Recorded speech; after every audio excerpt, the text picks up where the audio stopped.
ഒരു സിസ്റ്റത്തെ ഭയങ്കര ക്രിട്ടിക്കലായിട്ട് നോക്കിക്കാണുന്ന ഒരു ഒരു ലാംഗ്വേജ്, ഒരു തെറി ലാംഗ്വേജ് അതിനകത്തുണ്ടായിരുന്നു.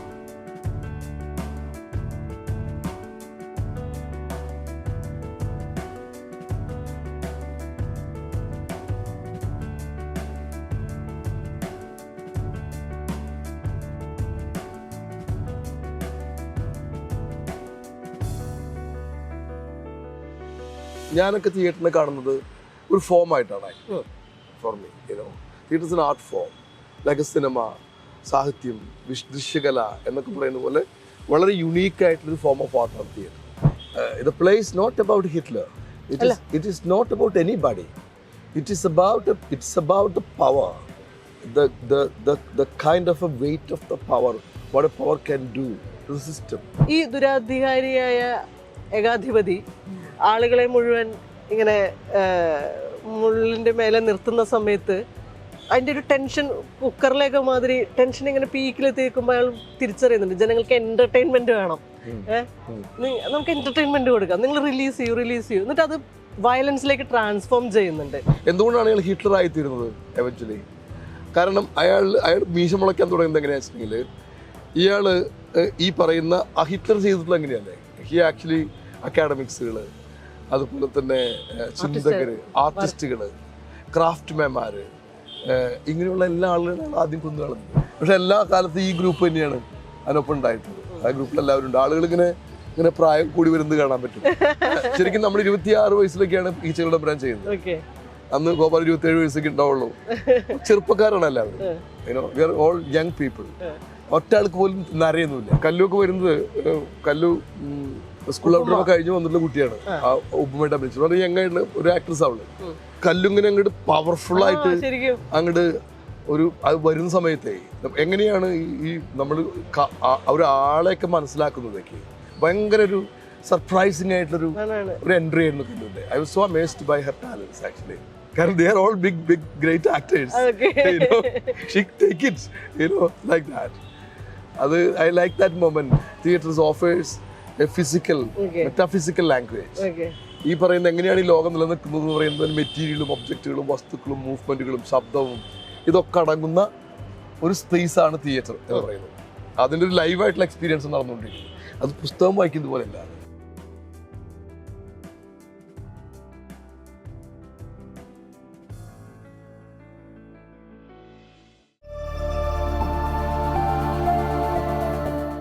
ഉബ്രോയ് നാടകത്തിൻ്റെ 7ാമത്തെ അവതരണം ഇറ്റ്ഫോക്കിൽ ഇന്നലെ കഴിഞ്ഞു. ഞാനത് കാണുകയും ചെയ്തിട്ടുണ്ടായിരുന്നു. 1896 ആൽഫ്രഡ് ജാറി എഴുതിയ ഒരു പ്ലേ 125 വർഷങ്ങൾക്ക് ശേഷം മലയാളം ലാംഗ്വേജിൽ വീണ്ടും അതിൻ്റെ ഒരു ആഖ്യാനം അല്ലെങ്കിൽ വ്യാഖ്യാനം എന്നൊക്കെ പറയുന്ന രീതിയിൽ അവതരിപ്പിച്ചതാണ്. ഒരു കൃതി, ഒരു നാടകം ഈ ഇത്രയും വർഷത്തിന് ശേഷം ഒരു ക്ലാസിക് ആയതുകൊണ്ട് തന്നെയാണല്ലോ നമുക്കതിനെ ഈ കാലഘട്ടത്തിലും വായിക്കാൻ പറ്റുന്നത്. എന്തുകൊണ്ടാണ് ആ പ്ലേ തിരഞ്ഞെടുത്തത്? അതിൻ്റെ ഈ ഒരു ക്ലാസിക് എലമെന്റ് എന്താണെന്നാണ് തോന്നിയിട്ടുള്ളത്? രണ്ട് തരത്തിലാണ് ഞാൻ തോന്നിയിട്ടുള്ളത്. ഉബ്രോയ് എന്നുള്ള നാടകം ചരിത്രത്തിലെ ഏറ്റവും പ്രധാനം ഉള്ള നാടകമായി നിലനിൽക്കുന്ന 2 കാരണമാണ് എനിക്ക് തോന്നിയിട്ടുള്ളത്. ഒന്ന്, ആ നാടകം വിഷയപരമായിട്ട് മുന്നോട്ട് വച്ചിട്ടുള്ള ചില പ്രപ്പോസിഷൻ ആ പ്രത്യേക കാലഘട്ടത്തിൽ വളരെ പ്രൊവോക്കേറ്റീവായിരുന്നു. കാരണം അതുവരെ കേട്ടുശീലമുള്ള പ്രശ്നങ്ങളിലേക്ക് ഒന്നുമല്ല അത് ഡീൽ ചെയ്തിരുന്നു. മറിച്ച് അതിൻ്റെ ഒരു സിസ്റ്റത്തെ ഭയങ്കര ക്രിട്ടിക്കലായിട്ട് നോക്കിക്കാണുന്ന ഒരു ലാംഗ്വേജ്, ഒരു തെറി ലാംഗ്വേജ് അതിനകത്തുണ്ടായിരുന്നു. അതുപോലെ തന്നെയായിരുന്നു അതിൻ്റെ വിഷ്വൽ ലാംഗ്വേജിനകത്തൊരു തെറിയായിരുന്നു. അതൊരു നിലനിന്നിരുന്ന എല്ലാ ദൃശ്യ സമ്പ്രദായങ്ങളെയും തെറി വിളിക്കുന്നത് പോലെയാണ് അതിനുള്ള എല്ലാ സംഭവവും ചെയ്തത്. നേരെ ഓപ്പോസിറ്റായിട്ടുള്ള ഭയങ്കര അബ്സേർഡ് ആൻഡ് സർറിയൽ ആയിട്ടുള്ള ഇമാജിനേഷനുള്ള സ്പേസാണ് അത് ഓഫർ ചെയ്ത് കാഴ്ചക്കാരൻ. അതുകൊണ്ടാണ് ഈ നാടകം നമ്മൾ വളരെ ഹിസ്റ്റോറിക്കലായിട്ട് പ്ലേ ആയിട്ട് കാണുന്നത്. അതിനുശേഷം ഉണ്ടായിട്ടുള്ള ദദായിസം, സറിയലിസം, theatre of absurd, theatre of cruelty, ഇവിടെ ഇത്ര ഒരുപാട് തിയേറ്റർ ദർശനങ്ങൾ രൂപപ്പെട്ടു വന്നിട്ടുള്ളത് അവൻ ഈ പറയുന്ന ആൽഫ്രഡ് ജാരി തുടക്കമാണ്. ആൽഫ്രഡ് ജാരി ഉബ്രോയ്. ഇത് ഞാനീ പറയുന്നത് തിയേറ്ററിൽ മാത്രമല്ല, ആക്ച്വലി ഇപ്പോൾ നമ്മൾ പറയുന്നത് ഈ ഇദ്ദേഹത്തിന് ഉബ്രോയ് എന്നുള്ള നാടകം ഉണ്ടാക്കിയ സമയത്ത് അദ്ദേഹം നിരാകരിക്കപ്പെട്ടു ഫ്രാൻസിൽ. He was very young 23 years. He was 23 years young. But അന്ന് കാലത്ത് ആ ചെറുപ്പക്കാരൊക്കെ ഭയങ്കര ബുദ്ധിമാന്മാരായിരുന്നു എനിക്ക് തോന്നുന്നു. കാരണം അവർ നേരത്തെ മരിച്ചു പോയിരുന്നു അല്ലേ? ഒരു 32-35 വയസ്സ് വരെ ദൈർഘ്യം കുറവായിരുന്നു അവരുടെ. 40 വയസ്സൊക്കെ വരെയാണ് ജീവിക്കുള്ളൂ ആളുകൾ. അപ്പൊ അതുകൊണ്ട് തന്നെ അവർക്ക് ചെയ്തു തീർക്കേണ്ട കാര്യങ്ങളൊക്കെ തന്നെ നമ്മൾ പകുതി കാലം ചെയ്യണം. നമ്മളിപ്പോ 80 വയസ്സിൽ ജീവിക്കുന്നുണ്ട്, നമുക്ക് 40 വയസ്സ് തിരിച്ചാൽ മതി ആ ഒരു ഇന്റലക്ച്വൽ സ്റ്റാമിന. പക്ഷെ അതവിടെ 20 വയസ്സ്, പക്ഷെ അവിടെ അത് 20 വയസ്സിൽ അവരതിലേക്ക് എത്തുന്നുള്ളതാണ്. ഒരുപാട് റൈറ്റേഴ്സ് അങ്ങനെയായിരുന്നു. നമുക്ക് ഇമാജിൻ ചെയ്യാൻ പോലും പറ്റില്ല ഇത്ര ഇങ്ങനെയൊക്കെ ഈ ചെറുപ്പക്കാരായിട്ടുള്ള ആൾക്ക് ചെയ്യാൻ പറ്റുള്ള കാര്യം.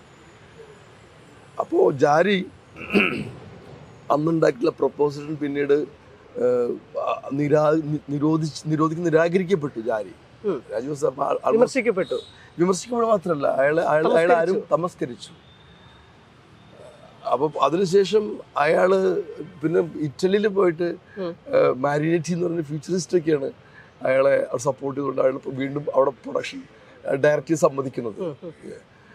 അപ്പോൾ പക്ഷെ എന്നിട്ട് അങ്ങനെ അപ്പൊ ഇവരൊക്കെ ഈ പറയുന്ന എല്ലാ മൂവ്മെന്റുകളും ഇതിന്റെ മൂവ്മെന്റ് ഭാഗമാണ്, ഹിസ്റ്റോറിക്കൽ അവൻഗാർഡിന്റെ ഭാഗമായിട്ടുള്ള മൂവ്മെന്റുകളാണ് ഇതെല്ലാം. അപ്പൊ അതൊക്കെ സംഭവിക്കുന്നതിന് അങ്ങനെ ഒരു വർക്ക് ഞാനൊക്കെ തിയേറ്ററിനെ കാണുന്നത് ഒരു ഫോമായിട്ടാണ്. For me theatre is an art form, like a cinema, സാഹിത്യം, ദൃശ്യകല എന്നൊക്കെ പറയുന്ന പോലെ വളരെ യുണീക്കായിട്ടുള്ളൊരു ഫോം ഓഫ് ആർട്ടാണ് തിയേറ്റർ. അതൊരു ഹൈബ്രിഡാണ് ആ ആർട്ട് ഫോം എന്ന് പറയുന്നത്. ഒന്ന് വളരെ ലൈവായിട്ടുള്ള ഫോമാണ് ഇപ്പോൾ സംഭവിക്കുന്നത്. അപ്പോൾ അതിനകത്തുള്ള മൂവ്മെൻറ്റുകൾ, അതിൻ്റെ കൊറിയോഗ്രാഫികൾ, ആ സമയത്ത് എന്താണ് സംഭവിക്കുന്നത് ആ സ്പേസിനകത്ത്, അതിൻ്റെ പപ്പറ്ററി, അതിനകത്തുള്ള lighting, sound, all kind of sensorial experiences. അപ്പം നമ്മൾ ലൈഫ് അങ്ങനെയാണ്. ഈ ഓൾ കൈൻഡ് ഓഫ് സെൻസോറിയൽ എക്സ്പീരിയൻസിൽ നമ്മൾ കടന്നുപോയിക്കൊണ്ടിരിക്കുന്നത് ഓരോ മിനിറ്റും. അപ്പോൾ തിയേറ്ററിൻ്റെ 2.5 മണിക്കൂർ സമയം ഈ പറയുന്ന വളരെ സെൻസോറിയൽ ആയിട്ടുള്ള ഹൈബ്രിഡ് ആയിട്ടുള്ള എക്സ്പീരിയൻസ്, വളരെ കൊറിയോഗ്രഫഡ് ആയിട്ടൊരു ഫോമാണ് തിയേറ്റർ. ഇതിനകത്തെ നമ്മുടെ ഉബ്രോയ്ക്കകത്ത് മലയാളം എലമെന്റ്സ്, ഓഫ് കോഴ്സ് ഭാഷ മലയാളത്തിലാണ് അത് ചെയ്തിട്ടുള്ളത്. അത് അതേ പ്ലേ തന്നെ മലയാളത്തിലേക്ക് വെറുതെ ട്രാൻസ്ലേറ്റ് ചെയ്യുകയാണോ ചെയ്തത്, അതോ നമ്മുടേതായ വ്യാഖ്യാനങ്ങൾ കൊടുത്തിട്ടുണ്ടോ? പ്ലസ് ഇതിൻ്റെ കോസ്റ്റ്യൂം ഉണ്ടല്ലോ, ഇപ്പോൾ ഈ ഉബ്രോയുടെയും ഉബുമയുടെയും ആ ഒരു വേഷം, അതൊക്കെ നമ്മുടെ ഇവിടെ നിന്ന് ചെയ്തതാണോ, നമ്മുടെ എന്താ പറയുക ഇമാജിനേഷൻ ആണോ, അതോ എക്സാക്റ്റ് ആ പ്ലേയിൽ ഉണ്ടായിരുന്ന മാതിരി തന്നെയാണോ? ഉബ്രോയ് എന്നുള്ള ആ ക്യാരക്ടറിനെ വിഭാവനം ചെയ്തിട്ടുള്ളത് ഇങ്ങനെയാണ്. ആക്ച്വലി വളരെ ഒരു ദുർമേധസ് എന്ന് പറയുന്നത് ആർത്തിയുടെയും ദുരാർത്തിയുടെയും ദുർമേധസ്സാണ് പറയുന്നത്. ആ ദുർമേധസ്സാണ്, മെറ്റഫോറിക്കൽ ദുർമേധസ്സാണ്. മിക്കവാറെല്ലാ നിങ്ങൾ ഉബ്രോയ് എന്നുള്ള നാടകം സെർച്ച് ചെയ്ത് നോക്കിയാൽ അതിന്റെ രൂപം തന്നെ അങ്ങനെയാണ്. ഇങ്ങനെ ഒരു രൂപമാണത്. അത് ഫ്രാൻസിൽ ഉണ്ടായിട്ടുള്ള ഒരു വലിയ മേജർ തിയേറ്റർ പ്രൊഡക്ഷനിലാണ് ഇത് വളരെയധികം എസ്റ്റാബ്ലിഷ് ആവുന്നത്. I forgot the name of that director who directed this piece. And I think his partner was enacted as Ubuma in it. And ആ പ്രോജക്റ്റ്, ആ പ്രൊഡക്ഷനാണ് ഈ പറയുന്ന ലാംഗ്വേജ് വളരെയധികം ഉണ്ടായിട്ടുള്ള ഫാർസിക്കൽ ലാംഗ്വേജ് വരുന്ന ഒരു സംഗതി. അപ്പോൾ അതിനകത്തൊക്കെ ഈ ക്യാരക്ടറിസ്റ്റിക് ആയിട്ടുള്ള സംഗതി എന്ന് പറയുന്നത് ഇയാളുടെ വയറിനുള്ളൊരു സ്പൈറലായിട്ടൊരു രൂപം, വലിയ തടിച്ചൊരു രൂപമാണ്.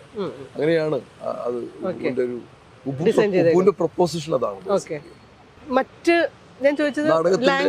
നാടകത്തിന്റെ ഘടനാപരമായിട്ട് നെറേറ്റീവിനെ കുറിച്ച് പറയുകയാണെങ്കിൽ അതിന് നെറേറ്റീവ് ഈ പറയുന്ന ജാരിയുടെ അതേ പ്ലോട്ട് തന്നെയാണ്. No difference that plot. അതായത് ആ പ്ലോട്ട് ജാരി സാംശീകരിച്ചിട്ടുള്ളത് വില്യം ഷേക്സ്പിയറുടെ മാക്ബെത്ത്, അതുപോലെ തന്നെ ഹാംലെറ്റ് എന്നിങ്ങനെ 2 നാടകങ്ങളിൽ നിന്നാണെന്ന് എല്ലാവർക്കും അറിയുന്ന കാര്യമാണ്. അവർ അതിന് നെറേറ്റീവ് എന്ന് പറയുന്നത് ബേസിക്കലി അറിയുന്നത് പോലെ മാക്ബെത്തിനകത്തുള്ള നെറേറ്റീവ് തന്നെയാണ്. രാജ്യത്തിന്റെ പ്രസിഡന്റ് ആയിട്ടുള്ള ഡങ്കൻ എന്ന് പറയുന്ന രാജാവിനെ മാക്ബെത്ത് കോൺസ്പയർ ചെയ്തുകൊണ്ട്, അയാളെ ഭാര്യ ലേഡി മാക്ബെത്ത് കോൺസ്പയർ ചെയ്തുകൊണ്ട് കൊല്ലാൻ ശ്രമിക്കുന്നു. അങ്ങനെ ആ മാക്ബെത്തിന് ലേഡി മാക്ബെത്തിനെ ഫോഴ്സ് ചെയ്യുന്നു കൊല്ലാനായിട്ട്. അങ്ങനെ കൊലപാതകം കഴിയുന്നു. അവർ അധികാരം പിടിച്ചെടുക്കുന്നു. ബാങ്കോ എന്ന് പറയുന്ന കൂട്ടാളി അയാളെ കൊന്നുകളയുന്നു. ഈ പറയുന്ന ഇതിലെ ചീഫ് എന്ന് പറയുന്ന ക്യാരക്ടർ കൊലപാതകം ചെയ്തിട്ടുള്ള അയാളുടെ ഒരു മകൻ മാത്രം രക്ഷപ്പെടുന്നു, ബഗർലാസ്. മറ്റെല്ലാവരും കൊന്നുകളയുന്നു. ഉപ്പും അവരുടെ സംവിധാനം. ആ മകൻ രാജ്യങ്ങൾ നടന്ന് സഞ്ചരിക്കുകയും അയാൾ ജനങ്ങളുമായി ഇതൊക്കെ ചെയ്തുകൊണ്ട് അവസാനം ഒരു യുദ്ധം പൊട്ടിപ്പുറത്തുന്ന സമയം, അതായത് അവിടെ ഇയാളുടെ പട റഷ്യ ബോർഡർ കടക്കുകയും അങ്ങനെ ഉപ്പുവിനെ അവിടെ ആ ബോർഡറിൽ വെച്ച് റഷ്യൻ പട്ടാളം അതുപോലെ തന്നെ ഈ പറയുന്ന ഈ ബഗർലാസ് എന്ന് പറയുന്ന ക്യാരക്ടറും ഈ കർഷകരും ജനങ്ങളും എല്ലാവരും കൂടി അയാളെ കീഴടക്കുകയും ഉപ്പു പലായനം ചെയ്യപ്പെട്ട് പോകുന്നിടത്താണ് നാടകം അവസാനിക്കുന്നത്. അത് തന്നെയാണ് ഇതിൻ്റെ നെറേറ്റീവ് എന്ന് പറയുന്നത്. No difference in the narrative. പക്ഷെ നമ്മളീ പറഞ്ഞ പോലെ അത് ഒരു എല്ലാ നാടകവും അത് കൊളോക്കിയലാണ് basically. It has to be local and colloquial. നമുക്ക് 1896 എഴുതി അതേ കാര്യം തന്നെ ഇതുപോലെ തന്നെ പറയാൻ പറ്റില്ല നമുക്ക്. It has to be adapted always like that. ഖസാക്കിന്റെ ഇതിഹാസമൊക്കെ ആ കാലം ആവശ്യപ്പെടുന്ന പ്രകാരം മാറി മറിഞ്ഞു പോയിട്ട് കാലഘട്ടത്തിന് മാറി മറിഞ്ഞു പോയിട്ടുണ്ട് ആക്ച്വലി. അതിനകത്ത് തന്നെ ഐജാമിലി തിരിച്ചു വന്ന് താമസം തുടങ്ങിയെന്ന് പറയുന്നത് തിത്തിബിമ്മയുടെ കൂടെ ബൈബനും കൂടിയിട്ട് ഫാമിലി റീയുണൈറ്റ് എന്ന് പറയുന്നത് എല്ലാം കഴിഞ്ഞിട്ട് വാട്ട് ദേ ഓൾവേസ് വാണ്ടഡ്. അതുപോലെ ഒരു വീണ്ടും ഭാര്യയും ഭർത്താവായിട്ട് താമസിക്കാൻ തുടങ്ങി തിത്തിബിമ്മയുടെ കൂടെ ആ വീട്ടില് എന്നാണ് എൻ്റെ നാടകം എൻഡ് ചെയ്യുന്നത്. ആക്ച്വലി അങ്ങനെയല്ല ആക്ച്വലി നോവൽ എൻഡ് ചെയ്യുന്നത്. അപ്പൊ അങ്ങനെ ഒരു ശുഭവ്യവസായിയായിട്ട് ഒരു എൻഡിങ് ആണ് ആക്ച്വലി നമ്മൾ കൊടുത്തിട്ടുള്ളത് ആഗ്രഹത്തില്. അപ്പൊ ഇതാണ് ഞാൻ റീഡിങ് എന്ന് പറയുന്നത്. You have to read this way. Peer Gynt എന്നുള്ള നാടകമൊക്കെ റീഡ് ചെയ്തിട്ടുള്ള അങ്ങനെയാണ്. കാരണം പീർഗിൻഡ് സംഭവിക്കുന്നത് എവിടെയാണ്? പീർഗിൻഡ് സംഭവിക്കുന്നത് നോർവേയില് എത്രയോ വർഷങ്ങൾക്ക് മുമ്പ്, 100 വർഷങ്ങൾക്ക് മുമ്പ് ഒരു ഫോക്ക് ടൈൽ എഴുതിയിട്ടുള്ള പീർഗിൻഡ് നമ്മൾ ചെയ്യുന്ന സമയത്ത് സംഭവിക്കുന്നത് പോസ്റ്റ് കോവിഡ് ആയിട്ടുള്ള നമ്മുടെ ഒരു വലിയൊരു ഒരു ഹോസ്പിറ്റലിന്റെ മോർച്ചറിയിൽ വരാന്തയിൽ മരിക്കാൻ കിടക്കുന്ന പീർഗിൻഡാണ്. അനേകം ശരീരങ്ങൾ മരിച്ചുപോയിട്ടുള്ള ആളുകളുടെ ബോഡികൾ ഇങ്ങനെ അട്ടിട്ടിയായിട്ടിരിക്കുന്ന വെയർ ഹൗസിന്റെ അടുത്താണ് നടക്കുന്നത്. അത് വലിയൊരു റിയലിസ്റ്റിക് ആയിട്ടുള്ളൊരു മോർച്ചറിയാണ്. ആ മോർച്ചറിലാണ് ഇയാൾ ബോഡി എടുക്കുന്നത്. അവിടെ ഇയാൾ മോർച്ചറി സൂക്ഷിപ്പുകാരനോട് അയാളുടെ വിഷമം പറയാണ്, ഞാൻ മരിക്കാറായി, ജീവിതത്തിൽ കാര്യം നന്നായൊന്നും ചെയ്തിട്ടില്ല, ഞാൻ നശിച്ചു പോകാൻ തോന്നണേ എന്ന് പീർഗിൻ്റെ ഒരു വിഷമമായിട്ട് കാവൽക്കാരോട് ആ മോർച്ചറി സൂക്ഷിപ്പുകാരോട് പറയുമ്പോൾ കുറച്ച് തമ്മിലൊരു കോൺവെർസേഷൻ സ്റ്റാർട്ട് ചെയ്യും അവർ തമ്മിൽ. അതിന് കുറച്ച് വെളിവാകും പീർഗിന് എന്നാൽ സംസാരിച്ചുകൊണ്ട് ദൈവത്തിനോടാണ്. Actually he is the keeper of the mortuary. He almost reach the gate. There will be a decision will be made where he will be sending to. ആ സമയത്ത് അയാള് സൂത്രം കാണിക്കും, ഞാൻ ഇതുവരെ ചെയ്തൊക്കെ തെറ്റായി പോയി. കാരണം ജീവിതത്തിൽ നമ്മൾ ഓരോ മുക്കൂട്ട പൈലും എത്തിന്ന് വിടുമ്പോൾ നമുക്ക് ഓരോ ഇടയ്ക്ക് തിരിഞ്ഞ് പോകണം. പക്ഷെ നമ്മൾ എഴുതെന്ന് വെച്ചിട്ടില്ല ഏതാണ് നല്ല വഴി എന്നുള്ള കാര്യം. അപ്പം നമ്മളെല്ലാവരും സഞ്ചരിക്കുന്ന ആദ്യമായിട്ടാണ് ഈ വഴിയിലൂടെയൊക്കെ പോകുന്നത്. We can actually make mistake. അപ്പോൾ നിങ്ങൾ എനിക്കൊരു അവസരം കൂടി തരികയാണെങ്കിൽ I will do A better version of my life എന്ന് പേരോട് ഒരു പ്രപ്പോസൽ വെച്ച് നോക്കും പേര്. അപ്പോൾ അത് കേട്ട സമയത്ത് ഇവർക്ക് കൗതുകം തോന്നും, അങ്ങനെയോട് അനുവദിക്കും. ആ സമയത്ത് അയാളുടെ തറയിൽ കിടന്ന അയാളുടെ ഹൃദയം എടുത്തുകൊണ്ട് അയാൾ ഓടിപ്പോവും. അവിടെയാണ് നാടകം തുടങ്ങുന്നത് ആക്ച്വലി. അപ്പൊ ഈ നാടകം കാണാൻ വന്നുള്ള ചെകുത്താൻ ഈ ഗാലറിയിലെ ഓഡിയൻസിനുള്ളിൽ ഇരിക്കുന്നുണ്ട്. അയാൾ എഴുന്നേറ്റ് പറയും അത് വളരെ റോങ് ആയിട്ട് ഡിസിഷൻ. അങ്ങനെ ദൈവവും ചെകുത്താനും അയാൾ ഗാലറിയിലും ദൈവം ആരെങ്കിലും നിന്നുകൊണ്ട് they are actually talking to each other. അയാൾ പറയും, നിങ്ങൾ വിചാരിക്കുന്ന പോലെയല്ല, നിങ്ങൾ you should accept the fact. The fact is there is some darkness in a human self. There is no reason you sweep that into the carpet. Accept it. Work with it. That's what devil advises God. But God wants to see a better world, a clean world. So he said, let us actually see. ഇവന് നന്നാക്കി ചെയ്യാൻ പറ്റുമോ നമുക്ക് നോക്കാം. അങ്ങനെ ഒരു mutual അഗ്രിമെന്റിലാണ് play start ചെയ്തത്. Play start ചെയ്യുന്ന സമയത്ത് ഈ പീർഗിൻ്റെ അമ്മ മരിച്ചിട്ട് കുറെ വർഷങ്ങളായിട്ട് അവര് ഇത് കിടക്കുകയാണ്, ഗ്രേവിൽ കിടക്കുകയാണ്. She has never stopped crying about her son till now. അപ്പോഴാണ് ദൈവത്തിന്റെ ഓർഡർ വരുന്നത്, you have to do your life once again. അപ്പോൾ she refused to come back. But അമ്മ തിരിച്ചു വന്നില്ലെങ്കിൽ ലൈഫ് സ്റ്റാർട്ട് ചെയ്യാൻ പറ്റില്ല. Then mother is coming back from the grave. but she keep cursing about all sons in the world. അങ്ങനെയാണ് ആ play read ചെയ്തിട്ടുള്ളത്. അപ്പോൾ അല്ല, അതാണ് that is what happens in any theatre form. I am rather more interested in form of theatre, as I said. അതിന്റെ ഫിലോസഫിക്കലായിട്ടുള്ള പുസ്തകത്തിലാണ് എനിക്ക് താല്പര്യം. I am not interested in too much of politics or propaganda in theatre. Theatre is an art form for me. അപ്പോൾ അതിനകത്ത് സ്വാഭാവികമായിട്ടുണ്ടാവുന്ന ചില കമന്റുകൾ, അത്തരം കാര്യങ്ങളൊക്കെ തിയേറ്ററിന്റെ ഭാഗമാണ്. അങ്ങനെ ആവാൻ പറ്റൂ. അങ്ങനെയായിരുന്നു എല്ലാ കാലത്തും. ഇബ്സന്റെ ഈ ഡോൾസ് ഹൗസ് എന്ന് പറയുന്ന പ്ലേ അന്ന് കാലത്ത് it was A very strong statement about something, A system. This girl cannot be stay inside of the house like this. She has the freedom to go out if she wants to. Let her go. അങ്ങനെയാണ് Nora door bang ചെയ്തുകൊണ്ട് ഇറങ്ങി പോകുന്നത്. That is something at that time of history, at that particular period of time in a social situations in Europe, when Ibsen did that. അപ്പോൾ ഞാൻ പറയുന്നത് that is where the choice of reasons coming from. അപ്പോൾ അത്തരം കാര്യങ്ങൾ എല്ലാ കാലത്തും ഉള്ളതാണ് തിയേറ്ററിൽ. I think in every theatre, not just this, is one way or other. It's a statement to the contemporary time where we live in. Artistic time, social space, all of that comes there. അതിനകത്ത് ഉബ്രോയ്ക്ക് പിന്നീട് ഈ രൂപത്തിന്റെ മുഖത്തിന് ഹിറ്റ്ലറുടെ ഛായ വന്നിട്ടുണ്ട്. നമുക്ക് ആ play ഇപ്പൊ നേരത്തെ നമ്മൾ സംസാരിച്ചത് ആ സമയത്ത് ഹിറ്റ്ലർക്ക് ചെറിയ വയസ്സാ. ഹിറ്റ്ലർ ഒരു സാമ്രാജ്യത്തിനെ പറ്റിയിട്ട് ആലോചിച്ചിട്ടുണ്ടാവില്ല ഒരു പക്ഷെ അതിനു മുമ്പ് എഴുതപ്പെട്ട പ്ലേയില് ക്യാരക്ടറിന് ഹിറ്റ്ലറുടെ മീശയും ഹിറ്റ്ലറുടെ മുഖവും അധികാരത്തിന്റെ ഏകാധിപത്യത്തിന്റെ മേലെ കയറിയിരിക്കുമ്പോൾ വരുന്നുണ്ട്. അത് ബോധപൂർവം അതൊക്കെയാണല്ലോ, അതാണ് നമ്മൾ ഈ പറയുന്ന സർറിയലിസം എന്നൊക്കെ പറയുന്നത്. It is not just historical narrative or anything. The play is not about Hitler. It is not about anybody. It's about the power, the kind of a weight of the power, what a power can do to the system എന്ന് പറയുന്ന അതാണല്ലോ നമ്മൾ anti ഫാസിസം എന്നൊക്കെ പറയുന്നത്. അങ്ങനെയാണ് ആ നാടകത്തിന്റെ വിഷയം. ആക്ച്വലി ആ നാടകത്തിന്റെ വിഷയം അതാണ് നാടകം പ്രപ്പോസ് ചെയ്യുന്നത് ബേസിക്കലി. അതുകൊണ്ട് തന്നെ ഈ പറയുന്ന ഹിറ്റ്ലർ എന്ന് പറയുന്ന ആൾ സ്വാഭാവികമായിട്ടും അവിടെ വന്നു ചേരും. അവിടെ ഹിറ്റ്ലർ വരുന്നിടത്താണ് അവിടെ ഒരു ഹിസ്റ്റോറിക്കൽ ഷിഫ്റ്റ് പോലും സംഭവിക്കുന്നത്. കാരണം അപ്പം നമ്മൾ ഒരു ഹിസ്റ്ററിയോട് കടത്തി വിടുകയാണ് നമ്മൾ ഈ ചരിത്രത്തെ. ഈ പറയുന്ന ഈ ഫാസിസം എന്ന് പറയുന്ന ഫാസിസ്റ്റിക് എന്ന് പറയുന്ന ഒരു ഒരു ഒരു പദ്ധതിയിൽ നമ്മളിങ്ങനെ ഹിസ്റ്റോറിക്കലി നമ്മൾ റീഡ് ചെയ്യുന്ന ഒരു സംഭവമുണ്ട് ബേസിക്കലി. അപ്പോൾ അതാണ് എൻ്റെ എനിക്കുള്ള ഈ ഉബ്രോയ് എന്നൊക്കെ പറയുന്ന പ്ലേ ആക്ച്വലി ഓഫർ ചെയ്യുന്ന അത്തരം പോസിബിലിറ്റീസ് ആണ്. ഈ ചരിത്രത്തിലെ ഏകാധിപതികൾ മുഴുവനും ഇപ്പോൾ എല്ലാ കാലത്തെയും ചരിത്രത്തിൽ നമ്മളിപ്പോൾ പ്രസന്റ് കണ്ടീഷനിലും ചരിത്രത്തിലെ ഏകാധിപതികൾ മുഴുവനും അവരുടെ എല്ലാത്തരം ആധിപത്യ ദുരകളെയും പെർഫോം ചെയ്തതിന് ശേഷം ഇല്ലാതാവുക തന്നെയാണ് ചെയ്തിട്ടുള്ളത്.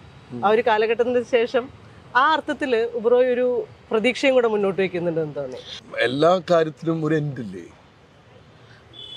I think everything has to come to an end, better good or bad അല്ലേ? അതുകൊണ്ട് ഉബു എന്ന് പറയുന്ന നാടകം ജാരി ചെയ്തിട്ടുള്ള സമയത്ത് ആക്ച്വലി ഒരു കാര്യം കൂടി ജാരി വയ്ക്കുന്നുണ്ട്. ആൽഫ്രഡ് ജാരിയുടെ ഉബ്രോയ് പിടിക്കപ്പെടുന്നില്ല. അവർ പിടിക്കപ്പെടുന്നില്ല. ഇല്ല. അവർ ഓടി രക്ഷപ്പെട്ടിട്ട് ഒരു കപ്പലിൽ കയറി അടുത്ത രാജ്യത്തേക്ക് പോവുകയാണ്. അതായത് ഈ പറയുന്ന ഏകാധിപത്യം തുടർന്നുകൊണ്ടിരിക്കും. If it will end one place, they only need a cross a river. It just needed to cross a river. This is the saying that last part is it's just about the time they cross the river. Meaning the moment they reach the other place, they can start another this same method of operandi.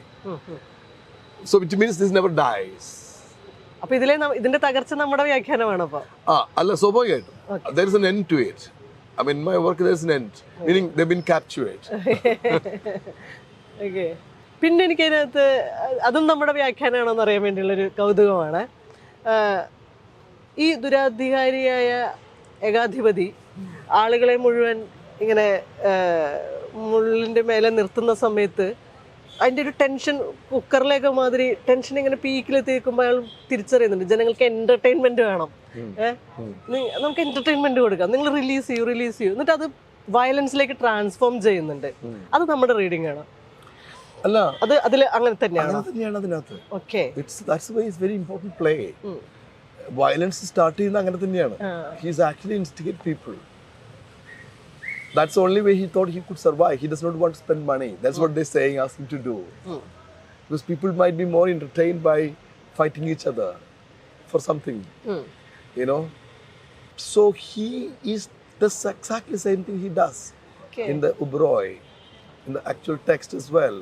Adinashesham, I mean, certainly there are, you know, the way you do that, the language of any action is done by the new maker. No?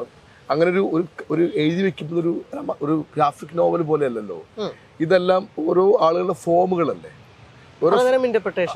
അങ്ങനെയാണ് എല്ലാം. Macbeth ചെയ്യണമെങ്കിൽ you cannot never, Shakespeare never wrote to how to direct it. Shakespeare have written his work. നിങ്ങളൊരു 100 ഈ ലോകത്തുണ്ടായിട്ടുള്ള 100 മെക്ബത്തുകൾ സിനിമയായി. Throne of the Blood is so different from you know, the recent work of Polanski. No, oldest work of Polanski. ഈ മാക്ബത്തിനെ കുറിച്ച് ഞാൻ പറയുന്നത്. അല്ലെങ്കിൽ അതിന് നാടകങ്ങൾ, പീറ്റർ ബുക്കിന്റെ version of Macbeth is different from Nekrosius version of Macbeth. അപ്പോൾ അപ്പോൾ അത് തന്നെയാണ്. That's what it is.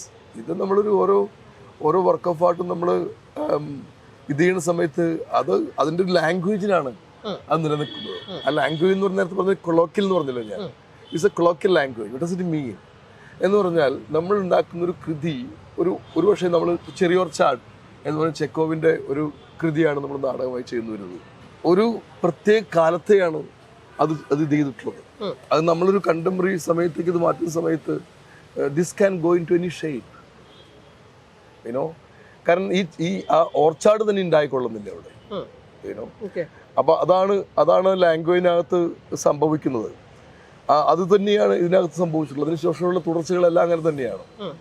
അതായത് ഇപ്പോൾ ട്രയലൊക്കെ ഉണ്ടല്ലോ, ട്രയലൊക്കെ ഇങ്ങനെ തന്നെയാണ്. ട്രയൽ ഇസ് കണ്ടക്റ്റഡ് ലൈക്ക് ഇതൊക്കെ തന്നെ ക്യാരക്ടേഴ്സ്. ആർട്ടിസ്റ്റും അല്ല, അത് അങ്ങനെയുള്ള ചില ഇടപെടലൊക്കെ ഉണ്ടായേക്കാം. Trial in a trial all kind of people can come for a trial. നോക്കൂ, അതാണ് ഞാൻ പറയുന്നത്. ഹിറ്റ്ലറെ നോക്കിയാൽ മതി. അങ്ങനെയാണ് ഹിറ്റ്ലറായി തീരുന്നത്. എന്തുകൊണ്ടാണ് അയാൾ ഹിറ്റ്ലറായി തീരുന്നത് എവൻച്വലി? കാരണം അയാൾ മീശ മുളയ്ക്കാൻ തുടങ്ങുന്നത് എങ്ങനെയാണെന്ന് വെച്ചിട്ടുണ്ടെങ്കിൽ, ഇയാൾ ഈ പറയുന്ന ഹിറ്റ്ലർ ചെയ്തിട്ടുള്ള എങ്ങനെയല്ലേ, ഹി ആക്ച്വലി അക്കാഡമിക്സുകൾ, അതുപോലെ തന്നെ ചിന്തകർ, ആർട്ടിസ്റ്റുകൾ, ക്രാഫ്റ്റ് മാൻമാർ, ഇങ്ങനെയുള്ള എല്ലാ ആളുകളാണ് ആദ്യം കൊന്നു കളഞ്ഞത്. Basically they want to clean up the intelligentsia എന്ന് പറയുന്ന സംഗതി ഹിറ്റ്ലർ ചെയ്തിട്ടുണ്ട്. അപ്പോൾ അപ്പോൾ ഈ ട്രയലും അതുമായിട്ട് കണക്ട് നമ്മൾ റീഡ് ചെയ്യുക, മനസ്സിലായില്ലേ? ഇപ്പോൾ ട്രയലും ഇയാളുടെ ട്രയലും. അപ്പോൾ അത് അങ്ങനെയുള്ള കൊടുക്കാവോ, അങ്ങനെയുള്ള സംഭവിച്ചേക്കാം അത്ര സമയങ്ങളിനകത്ത്. അതിനകത്ത് ഈ കോൺസെൻട്രേഷൻ ക്യാമ്പുകളെ പറ്റിയിട്ടുള്ള റെഫറൻസുകൾ വരുന്നിട്ടുണ്ട്. ഉറപ്പായിട്ടുണ്ട്. കോൺസെൻട്രേഷൻ ക്യാമ്പുകളും ബാരക്കുകളും പണിതുകൊണ്ടിരിക്കുകയാണ് എന്ന് പറയുന്ന സമയത്ത് he's actually going back to the past. അവിടുന്ന് വളർന്ന് ആ പ്രത്യേകമായിട്ട് ഹിസ്റ്റോറിക്കലായിട്ട് ഒരു മൊമെന്റ് വന്നതിൽ മുട്ടി ആ ക്യാരക്ടർ. ഇങ്ങനെയൊക്കെ ആകുമ്പോഴല്ലേ ഒരു വർക്ക് ഓഫ് ആർട്ടിന്റെ ഒരു രസം എന്ന് പറയുന്നത്. അല്ലാതെ എന്ത് രസമാണുള്ളത്? വളരെ ലീനിയർ ആയിട്ടൊരു നെഗറ്റീവ് ഇങ്ങനെ പറഞ്ഞു പോകുന്നു, ഒരു കഥ പറയുന്നത് പോലെ, ഒരു രാഷ്ട്രീയം പറഞ്ഞു പോകുന്നത് പോലെ. There is no fun in it. അതൊക്കെ ജേർണലിസ്റ്റിക് ആയിട്ടുള്ള അപ്രോച്ചുകളാണ് കലയുടെ മേലെയുള്ളത്. ജേർണലിസ്റ്റിക് അപ്രോച്ചിലെ ഹിറ്റ്ലറുടെ മുഖം മാത്രമല്ല കേട്ടോ നമ്മൾ കണ്ടത്, വേറെ അപ്പൊ ഞാൻ പറയുന്നത്, അപ്പൊ അങ്ങനെയല്ല ഞാനത് റീഡ് ചെയ്ത് പറയാം. That's not the way I read it. I don't read that way, you know. അത് നമ്മൾ ഞാൻ നേരത്തെ പറഞ്ഞ പോലെ പിർക്കിൻ്റെ എന്നുള്ള നാടകത്തിനകത്തുണ്ടാവുന്ന മാറ്റം, അതിൻ്റെ ലാംഗ്വേജുകൾ, ഇത്തരം കാര്യങ്ങളൊക്കെ ഇത് കാലത്തിനനുസരിച്ച് മാറുന്നതാണ്. You know, Henrik Ibsen may not have written all of this. It's your responsibility to complete the writing. അതായത് ഹെൻറിക് കിപ്സൺ ചിലപ്പോൾ അവിടെ അന്ന് എഴുതി നിർത്തിയിട്ടുള്ള ശേഷമാണ് പോയിട്ടുള്ളത്. You have to complete that what he's proposing to do. അപ്പോൾ ആ തരത്തിൽ നമ്മളതിനെ കാലത്തിനനുസരിച്ച് അതിനെ റീഡ് ചെയ്തുകൊണ്ടിരിക്കുന്ന സമയത്താണ് ഇത് ക്ലാസിക്കൽ മാറും. ഓക്കെ. എന്തുകൊണ്ടാണ് ദീപൻ നാടകങ്ങൾക്കൊക്കെ ഇത്തരം ക്ലാസിക് ലിറ്ററേച്ചറിലേക്ക് പോകുന്നത്? എന്തുകൊണ്ട് ഒരു പുതിയ നാടകം എഴുതുന്നതല്ലല്ലോ ചെയ്യുന്നത്? നമ്മളെപ്പോഴും അതിനകത്തിന്റെ ഈ പൂരിപ്പിക്കലുകളും അതിന്റെ വ്യാഖ്യാനങ്ങളും റീഡിങ്ങും റീഡിങ്ങുമാണല്ലോ ചെയ്യണേ. എന്തുകൊണ്ടാണ് പുതിയൊരു സാധനം എന്നുള്ള ഒരു ഐഡിയയിൽ ആലോചിക്കാത്ത? എന്നെ ശക്തമായിട്ട് ഇൻസ്പയർ ചെയ്യാവുന്ന എഴുത്തുകള് അല്ല കലാസൃഷ്ടികള് ഇങ്ങനെ ഒരു ട്രിഗർ എനിക്ക് കിട്ടുമ്പോഴാണ് ഒരു തിയേറ്റർ ചെയ്യാൻ ഞാൻ ആഗ്രഹിക്കുന്നു പലപ്പോഴും. I need a trigger from someway. ഞാൻ അതിങ്ങനെ ഇരുന്നുണ്ടാക്കി മെനഞ്ഞുണ്ടാക്കിക്കൊള്ളുന്നില്ല trigger. Most of the time I am not just only doing theatre, I do different kind of thing. അപ്പൊ ഞാൻ എല്ലാ സമയത്തും തിയേറ്ററെ കുറിച്ച് നല്ല ആലോചിച്ചുകൊണ്ടിരിക്കുന്നു. അപ്പോൾ എനിക്ക് ഞാൻ വേറെ കാര്യങ്ങൾ ആലോചിച്ചേക്കാം. I may discuss thinking about cinema, അങ്ങനെയൊക്കെ സംഭവിച്ചേക്കാലോ.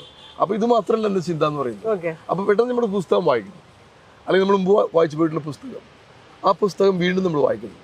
അപ്പോൾ അത് നമ്മൾ ഇൻസ്പയർ ചെയ്യാൻ തുടങ്ങുന്ന സമയത്ത് ഇതിൻ്റെ ഒരു റീഡിങ്, പ്രത്യേകിച്ച് എനിക്ക് നോവലുകളൊക്കെ റീഡ് ചെയ്യുന്ന സമയത്ത് ഞാൻ മിക്കവാറും നോവലുകളാണ് ചെയ്തിട്ടുള്ളത്.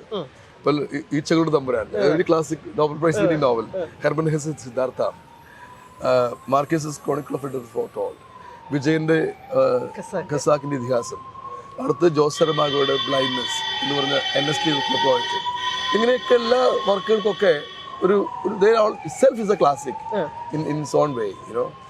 അപ്പോൾ ഞാൻ എപ്പോഴും പറഞ്ഞുകൊണ്ടിരിക്കുന്ന ഒരു കാര്യമാണ്, തിയേറ്റർ എന്ന് പറയുന്നത് ലാംഗ്വേജ് എന്ന് പറയുന്നത് ഇറ്റ്സ് നോട്ട് ലിറ്ററേച്ചർ.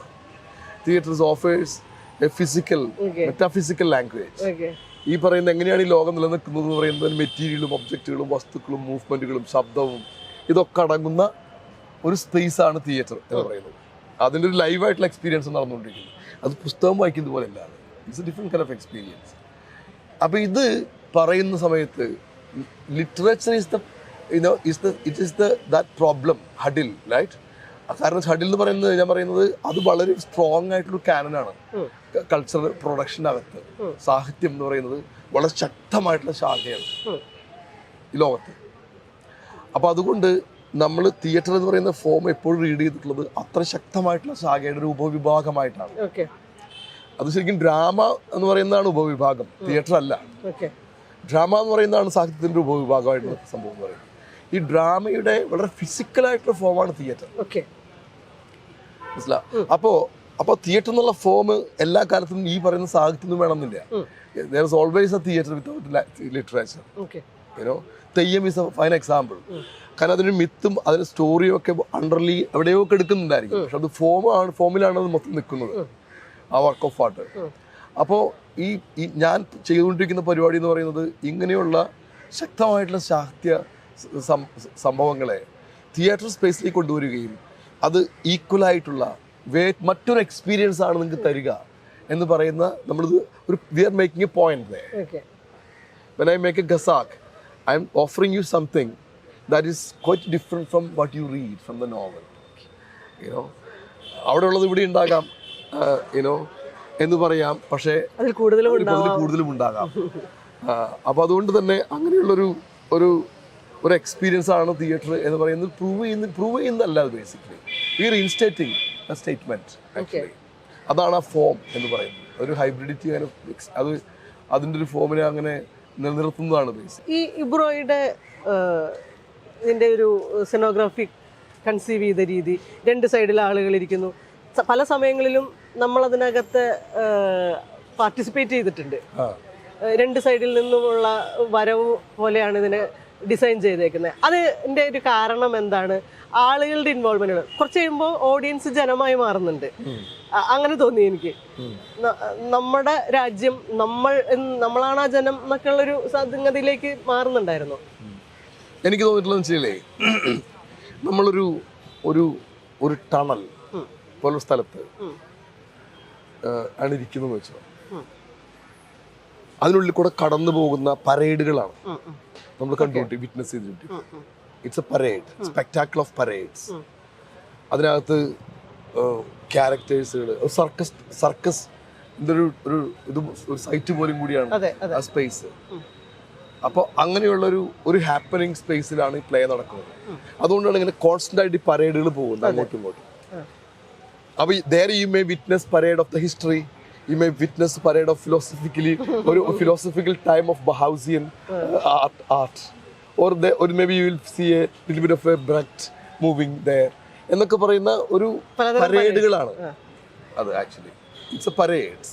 അപ്പോൾ അതിനകത്ത് നിങ്ങൾ ശ്രദ്ധിച്ചു നോക്കുന്ന ആളുകൾക്ക് അറിയാം ആ പരേഡിനകത്ത് ഈ പറയുന്നവരൊക്കെ വരുന്നുണ്ട്. Actually that's what I said about this play. This a homage actually to Jarry and Brecht. ഞാൻ അപ്പോൾ അതിനകത്ത് ഈ പറയുന്ന ഒരുപാട്, കാരണം ഞാൻ തിയേറ്റർ ഓഫ് അവൻഗാർഡ് എന്നൊക്കെ പറയുന്ന ഒരു അതിൻ്റെ ഒരു അങ്ങനത്തെ ഒരു ഇതിൻ്റെ ഭാഗമായിട്ടുള്ള ആളെന്ന് വിശ്വസിക്കുന്ന ആളാണ് ഞാൻ.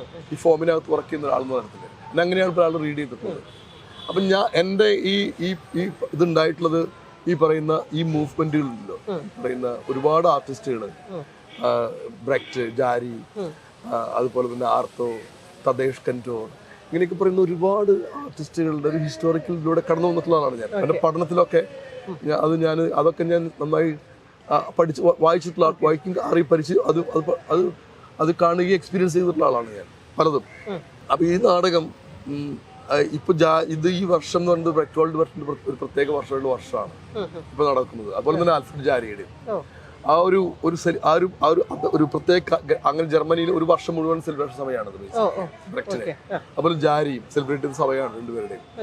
അപ്പൊ അതുകൊണ്ട് തന്നെ അതിന്റെ it's also a homage to this to master writers. അങ്ങനെയും കൂടി ഉണ്ട് അതിനകത്ത്, അങ്ങനെയും കൂടി ഉണ്ട് ഈ ബ്രോയ് എന്നുള്ള നാടൻ തിരഞ്ഞെടുക്കുന്ന കാരണം. ഇതിന്റെ അകത്തെ ആർട്ടിസ്റ്റുകള് എല്ലാവരും ഗംഭീരമായിട്ട് പെർഫോം ചെയ്തിട്ടുള്ള കക്ഷികളാണ്. അവരെയൊക്കെ സെലക്ട് ചെയ്തതും അവരോടുള്ള കമ്മ്യൂണിക്കേഷനും, ഇപ്പോൾ ഗോപാലൻ ചേട്ടനും നിങ്ങളുടെ സുഹൃത്തുക്കളായിട്ടുള്ള ആളുകളൊക്കെ ഇതിനകത്ത് പാർട്ടിസിപ്പേറ്റ് ചെയ്ത് ആക്ട് ചെയ്തിട്ടുണ്ട്. അവരായിട്ടുള്ള കമ്മ്യൂണിക്കേഷനും അതിൻ്റെ ഒരു റിഹേഴ്സൽ പ്രോസസ്സൊക്കെ എന്ന് പറയാം.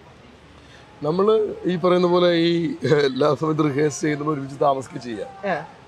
റിഹേഴ്സ് ചെയ്യും, അവിടെ ഭക്ഷണം കഴിച്ച് അവിടെ തന്നെ താമസിച്ച് പ്ലേ മേക്ക് ചെയ്യുന്ന രീതിയാണ്. അതാണ് ശരിക്കും നാടകത്തിന്റെ ഏറ്റവും രസമുള്ള പാർട്ട് ഉണ്ടാവുക. അതെ. അപ്പൊ അത് ഇപ്രാവശ്യം പോലെ തന്നെ വലിയൊരു വീട്ടില് നമ്മളിങ്ങനെ എല്ലാം കൂടി താമസിക്കായിരുന്നു. അവരോട് ഒരു ഭക്ഷണം ഉണ്ടാക്കുന്ന ഒരു സ്ത്രീ, പുഷ്പ ഒരു സ്ത്രീ വരും. രാവിലെ അരളി മണി ഭക്ഷണം വയ്ക്കും. നമ്മളെല്ലാവരും 6 മണിക്ക് എഴുന്നേൽക്കും. 6 മണിക്ക് നടക്കാൻ പോകും. വലിയൊരു പാടത്ത് കൂടെ ഇങ്ങനെ നടന്ന് അവിടെ പോയി ചായ കുടിച്ച് തിരിച്ചു വരും. അങ്ങനെ വന്നു കഴിഞ്ഞാൽ ഫ്രഷ് ആയി കഴിഞ്ഞ് റിഹേഴ്സൽ സ്റ്റാർട്ട് ചെയ്യും. വാമപ്പ് സ്റ്റാർട്ട് ചെയ്യും 8 മണിക്ക്. അത് 1 മണിക്കൂർ വരെ നീണ്ടു പോകുന്ന 9 മണി വരെ പോകുന്ന ഒരു ബ്രേക്ക്ഫാസ്റ്റ് കഴിഞ്ഞ് നമ്മൾ റിഹേഴ്സൽ തുടങ്ങുകയാണ്. വലിയ ഷെഡൊക്കെ ഓല കൊണ്ട് പണിതിട്ടുള്ള വലിയ ഷെഡ്, ഉബറോയുടെ അത്ര തന്നെ വലിപ്പമുള്ള വലിയൊരു സംവിധാനമൊക്കെ അവിടെ ഉണ്ടാക്കിയിട്ടുണ്ട്. ഓല കൊണ്ട് ഓല മേഞ്ഞുകൊണ്ടുള്ള വലിയ ഷെഡൊക്കെ ഉണ്ടായിട്ടുണ്ട്. അപ്പോൾ ഈ ക്യാമ്പിലാണ് ഈ പ്ലേ മേക്ക് ചെയ്യാൻ പറ്റുന്നത്.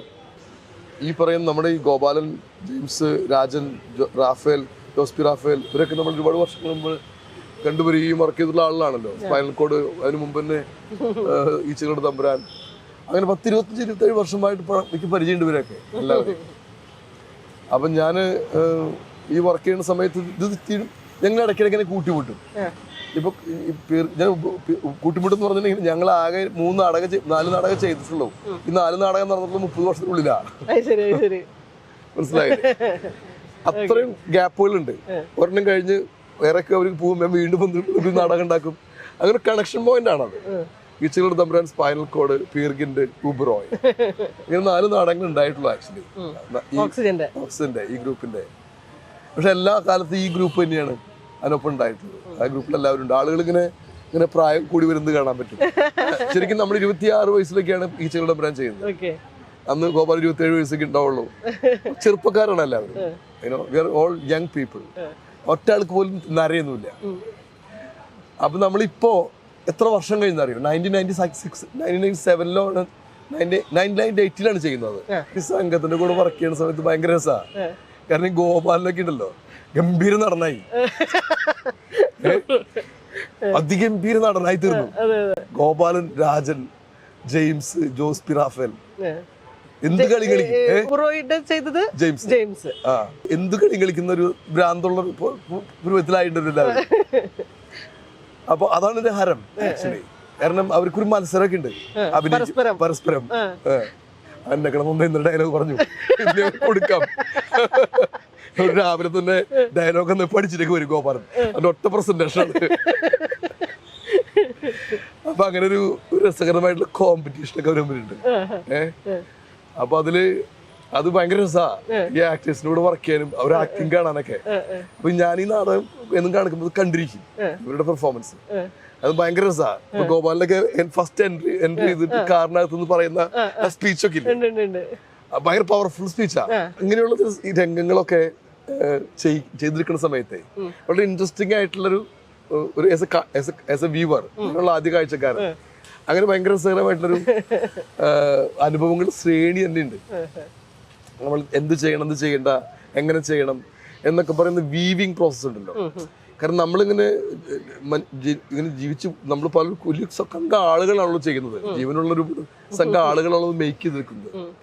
അപ്പൊ അതിങ്ങനെ ഒരു സാധനം ഇങ്ങനെ മേക്ക് ചെയ്ത് ചെയ്തു നോക്കുന്നു, പാടി നോക്കുന്നു, എഴുതി നോക്കുന്നു, ഒരു സാധനം ഉണ്ടാക്കി നോക്കുന്നു, ഏനോ നമ്മൾ അബാൻഡൻ ചെയ്ത് ഇവിടെ കുക്ക് ചെയ്ത് ഭക്ഷണം ഉണ്ടാക്കി കഴിക്കുന്നു, വീണ്ടും കുറച്ച് ആലോചിച്ച് തിരിച്ചു വരുന്നു എന്നൊക്കെ പറയുന്ന ഈ മേക്കിംഗ് പ്രോസസ് ഭയങ്കര ഹരമാണ് ആക്ച്വലി. അത് പ്ലേ കാണുന്ന സമയത്തും അതുണ്ടല്ലേ, അത് ഭയങ്കര ഹരമല്ലേ ആക്ടിവിറ്റി മുഴുവൻ. സർക്കസ് പോലെ ഒന്ന് കഴിയുമ്പോ മറ്റൊന്ന് ഇങ്ങനെ. ഇതില് മറ്റു ക്യാരക്ടേഴ്സ് ഒക്കെ ഉണ്ടല്ലോ, കുറെ ആളുകളുണ്ടല്ലോ. അതെ അതെ വെറുതെ. അപ്പൊ ഞാൻ അത് പറഞ്ഞ സമയത്ത് കല്ലൂനൊക്കെ പറയണ്ട കേട്ടോ. കല്ലൂക്ക് വരുന്നത് കല്ലു സ്കൂൾ ഔട്ടൊക്കെ കഴിഞ്ഞ് വന്നിട്ടുള്ള കുട്ടിയാണ്. ആ ഉപ്പുമായിട്ട് അഭിനയിച്ചു വളരെ യങ്ങായിട്ടുള്ള ഒരു ആക്ട്രസ് അവള്. പക്ഷെ അവള് ഒക്കെ വന്നപ്പോ ഭയങ്കര അത്ഭുതം തോന്നി. എന്തൊരു സ്ട്രോങ് ആയിട്ടുള്ള ആക്ട്രസ് ആണ് അവര്. അവരുടെ ഒരു ചെറിയ ആകാരമൊക്കെയാണ് കല്ലൂന്. പക്ഷെ കല്ലുങ്ങനെ അങ്ങോട്ട് പവർഫുൾ ആയിട്ട് അങ്ങോട്ട് അത് വരുന്ന സമയത്തേ എങ്ങനെയാണ് ഈ നമ്മൾ ഒരാളെയൊക്കെ മനസ്സിലാക്കുന്നതൊക്കെ ഭയങ്കര ഒരു സർപ്രൈസിംഗ് ആയിട്ടുള്ളൊരു എൻട്രി ആയിരുന്നു കല്ലുവിന്റെ. I was so amazed by her talents actually. ഈ ശരീരത്തിനെ അങ്ങ് എടുത്ത് മാക്സിമം ഉപയോഗിച്ചിട്ടല്ലേ. അതെ, എന്തും പ്രാപ്തിയുള്ള ഒരാളെന്നൊക്കെ പറയുന്നത്. I was so amazed by her, you know. അത് അവിടെയുള്ള എല്ലാ ആളുകളും ഞെട്ടിച്ചിട്ടാണ് he actually take that position. കാരണം they are all big great actors. You know, she take it, you know, like that. I like that moment what she did. She was actually she had a lot of spark in the entire process, you know. And അതും ഭയങ്കരമായിട്ട് ഗുണം ചെയ്തിട്ടുണ്ട്. കാരണം they really like what she does. അവരുടെ combination of acting ഒക്കെ ഉണ്ടല്ലോ. James, അതുപോലെ ജെയിംസും CR രാജുനൊക്കെയുള്ള combination, ഉപ്പുമൊക്കെയുള്ള combination ഒക്കെ ഭയങ്കര രസമാണ്. They're actually very good communication among them. അതിലൊരു സ്ഥലത്തെ രാത്രി നടക്കുന്ന ഒരു സീക്വൻസിനകത്ത് അതിനകത്ത് ഓഡിയോ ഉണ്ടാക്കുന്നത്, അതിനകത്ത് സ്ത്രീകൾ തന്നെ സൈഡിൽ വന്ന് നിന്നിട്ട് രാത്രിനെ പുനഃസൃഷ്ടിച്ചത് അവരുടെ ശബ്ദമാണല്ലോ. വേണമെങ്കിൽ മ്യൂസിക് ഉപയോഗിക്കാമല്ലോ. അതെന്തുകൊണ്ട് അങ്ങനെ ചെയ്തത്? അതാണ് തിയേറ്റർ എന്ന് പറയുന്നതല്ലേ. നമ്മൾ ഇതിന്റെ ഇടയ്ക്ക് ഇവരെ ഇങ്ങനെ നോക്കിക്കൊണ്ടിരിക്കുന്നുണ്ടായിരുന്നു. അല്ല, അതാണ് തിയേറ്റർ അല്ലേ. തിയേറ്റർ എന്ന് പറയുന്നത് നമ്മളിങ്ങനെ ഇങ്ങനെ ബാന്ന് ശബ്ദമൊക്കെ ഉണ്ടായിട്ടും തലയിൽ മുണ്ടൊക്കെ ഇട്ടൊരു പ്രേതമായിട്ട് വരുന്നതാണ് തിയേറ്ററായിട്ടല്ലേ. അതിനകത്ത് വേറെ ഒന്നുമില്ല. That's exact what is theatre, you know. അപ്പൊ അതാണിത്. നമ്മൾ കുട്ടികളായിട്ട് കളിക്കുകയൊക്കെ ചെയ്യല്ലേ. ഈ എന്താ പറയാ, മണ്ണുകൊണ്ട് അപ്പം കളിക്കുന്ന ഒരു അച്ഛൻ, അമ്മ, കുടുംബം, അയൽക്കാരൻ അല്ലേ, കച്ചവടക്കാരൻ, ബസ് ഡ്രൈവർ, പാൽക്കാരൻ, പത്രക്കാരൻ എന്നൊക്കെ ക്യാരക്ടേഴ്സ് പോലും കൊടുക്കും ആൾക്ക്. അവരൊന്ന് സമയമൊക്കെ നിശ്ചയിച്ചിട്ടുണ്ടായിരിക്കും ആ പ്ലേനകത്ത്. അന്നൊരു ഡയലോഗ് നമ്മൾ ടോണൊക്കെ പോലും മാറ്റി പോലും പറയും ഇല്ലേ ആക്ട് ചെയ്യുന്ന സമയത്ത്. അപ്പോ അത്തരം ഒരു അത് that's a good theatre, you know. Lot of theatre going on there in the reenactment. അത് വളരെ ഇന്നസെന്റ് ആയിട്ടുള്ള ഇനാക്ട്മെന്റ് ആണ്. പക്ഷെ that is what the pure form of theatre actually. കുറെ റിഹേഴ്സൽ പ്രോസസ്സിന് ശേഷം ഒരുപാട് തവണ ഇത് കണ്ടിട്ടുള്ള ഒരാള് ഒരു ആക്ച്വൽ ഷോ നടക്കുന്ന സമയത്ത് തിയേറ്ററിനകത്ത് നിങ്ങൾ സംവിധായകനായിട്ടിരിക്കുകയാണ്. അപ്പൊ നിങ്ങള് അതിനകത്തെ പ്ലേ ആണോ കാണുന്നത്, അത് കാണുന്ന പ്രേക്ഷകരെയാണോ കണ്ടോണ്ടിരിക്കുന്നത്? ഞാൻ രണ്ടും കാണും. ഞാന് പ്രേക്ഷകരെ നോക്കാറുണ്ട്. പക്ഷെ പ്രേക്ഷകരെക്കാളും ഞാൻ നോക്കുന്നത് തിയേറ്റർ തന്നെയാണ്. I like theatre more. ഞാൻ ഇന്നലെ ഷോ കണ്ടിരുന്ന ഓഡിയൻസോട് ഇരുന്ന് അടങ്ങും. I want to have an feel experience of what audience have it. അപ്പോൾ എനിക്കങ്ങനെ പ്ലേ കണ്ടുകൊണ്ടിരിക്കാൻ ഇഷ്ടമുള്ള ഒരാളാണ്. ഞാനൊരു പ്ലേ ഷോ നടക്കുന്ന സമയത്ത് നമ്മൾ ചെയ്തിട്ടുള്ള വർക്ക്, ആക്ടേഴ്സ് എങ്ങനെയാണ് പെർഫോം ചെയ്യുന്നതെന്ന് കാണാനുള്ളൊരു ഇത് എപ്പോഴും എനിക്കുണ്ട്. അതാണ് അതിനൊരു ഹരം എനിക്ക് തോന്നുന്നു. നമ്മൾ ഈ ഘടിപ്പിച്ചു വെച്ചിട്ടുള്ള കാര്യങ്ങളെല്ലാം അത് വലിയ കേടുപറ്റാതെ സംഭവിക്കുന്നുണ്ടോ എന്നുള്ളൊരു സംഗതിയും കൂടി ഉണ്ട്. ഈ പ്രേക്ഷകരെ തിയേറ്ററിന്റെ ഭാഗമാക്കുന്നത് അതൊരു പുതിയ സംഭവമൊന്നുമല്ല. അങ്ങനെ ഇഷ്ടംപോലെ ഇതിനകത്ത് മൊത്തം ജനങ്ങളെ ജനമാക്കി തന്നെ അത് ഞാൻ നേരത്തെ ചോദിച്ചില്ലേ, അതായത് ആ ഒരു ഫീല് അത് നിങ്ങൾ ബോധപൂർവ്വം ഉണ്ടാക്കിയതാണ്. അതിന്റെ മ്യൂസിക്കിനും അതിനകത്ത് വലിയ പങ്കുണ്ടെന്ന് തോന്നുന്നു. അത് ഒരു എല്ലാ സ്പേസുകളും നാടകത്തിനകത്തുള്ള സ്പേസ് എന്ന് പറയുന്നത് എന്താണെന്നുള്ളതാണ്. അത് അവിടെ ആ സ്പേസ് എന്താണ്, ഈ അവിടെ നാടകം കാണാനുള്ള കാഴ്ചക്കാരൻ ആരാണ് എന്ന് പറഞ്ഞ ചോദ്യമുണ്ട്. ഇത് വളരെ പ്രധാനപ്പെട്ട ചോദ്യമാണ് ആക്ച്വലി, യുനോ. കാരണം നമ്മളെല്ലാ നാടകവും കാണാമെന്നുള്ള ഒരു നാടകം കാണാമെന്നവരായിക്കൊള്ളുന്നില്ല. They can be relatives of the play. അങ്ങനെ വേണമെങ്കിൽ ട്രീറ്റ് ചെയ്യാം. ഇപ്പൊ വിരാസത്ത് എന്ന് പറയുന്ന മഹേഷ് എൽ കുഞ്ചുവിന്റെ ഒരു നാടകം അനുരാധ കപൂർ ഡയറക്ട് ചെയ്തു. ഞാനൊരു സിനോഗ്രഫി ചെയ്തു നാഷണൽ സ്കൂൾ ഡ്രാമ റിപ്പബ്ലിക് കമ്പനിക്ക് വേണ്ടിയിട്ട്. അത് ഒരു വലിയൊരു ഒരു തലമുറയുടെ തലവൻ എന്നൊക്കെ പറയുന്ന ഒരു ജമീന്ദാർ ഫാമിലിയുടെ ഒരു കാരണവർ മരിച്ചു പോവാണ്. അവിടെ നിന്ന് നാടകം തുടങ്ങുന്നത്. മരിച്ചു പോയിട്ട് വാടാ ചിരബന്തി എന്ന് പറയുന്ന ഈ നാടകത്തിനകത്തേക്ക് ഈ ക്യാരക്ടേഴ്സ് പല ഭാഗത്തും വന്നു ചേരുക. പിരിഞ്ഞു പോയിട്ടുള്ള മക്കളൊക്കെ ഉണ്ടാവുക അവരുടെ താമസത്തിലൊക്കെ. അങ്ങനെ വന്നിട്ട് അതിനകത്ത് പതുക്കെ നമുക്ക് നമ്മൾ മനസ്സിലാക്കാൻ തുടങ്ങുന്നത് ഇവരുടെ family is a very troubling family. അതിനകത്ത് ഒരുപാട് പ്രശ്നങ്ങളുണ്ട്. ഇതിനകത്ത് മുഴുവൻ ഇത് മൊത്തം പ്രശ്നങ്ങളാണ് ഈ ഫാമിലിക്ക് എന്ന് പറയുന്നത്. പലതരം കാര്യങ്ങളുടെ പ്രശ്നം, അതായത് പാരമ്പര്യവും മോഡേണിറ്റി തമ്മിലുള്ള ഇത്, സ്ത്രീകൾ അവരുടെ സ്പേസിലുള്ള ശക്തമായിട്ടുള്ള ശബ്ദമുണ്ടാക്കുന്നു, പക്ഷെ പരാജയപ്പെട്ടു പോകുന്നു. Aspiration of a girl who want to become an actress എന്നൊക്കെ പറയുന്ന വളരെ സങ്കീർണമായിട്ടുള്ള ഫാമിലി പ്രോബ്ലങ്ങളാണ് ഇതിനകത്ത് നടക്കുന്നത്. അത് ഈ കാരണവർ മരിച്ചു പോകുന്നിടത്താണ് നമ്മളത് തുടങ്ങുന്നത്. അവരെല്ലാം അടങ്ങി നിൽക്കായിരുന്നു, ആരും അവരുടെ ശബ്ദം കേട്ടിട്ടില്ല എന്നുള്ളത് പറയുന്നത് പോലെയാണ്. Great play. നമ്മൾ ഫൂഡലിസമൊക്കെ തകരുന്നത് എന്നൊക്കെ പറയുന്ന അവിടെ എന്താണ് ഇത്തരം ഫാമിലികൾക്ക് സംഭവിക്കുന്നത് പറയുന്നത്.